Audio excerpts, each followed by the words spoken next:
Salting the eggplant helps to remove the bitterness. Rinse off after 15 minutes and pat dry. Cooking time varies depending on your oven, so adjust the timing for a perfect roast. Alright, looks like our ratatouille is about ready.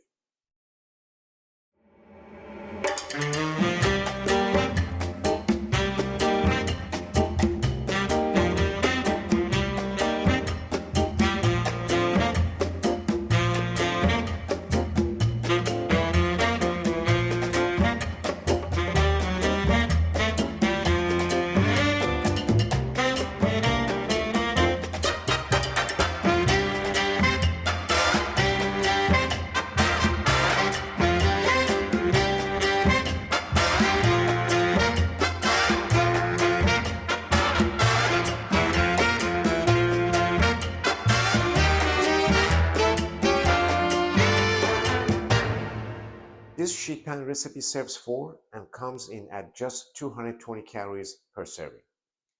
Want a dairy-free version? Skip the feta and it's only 190 calories. Give it a try and let me know what you think. If you enjoyed this dish, I invite you to check out my other videos and subscribe for weekly new ones.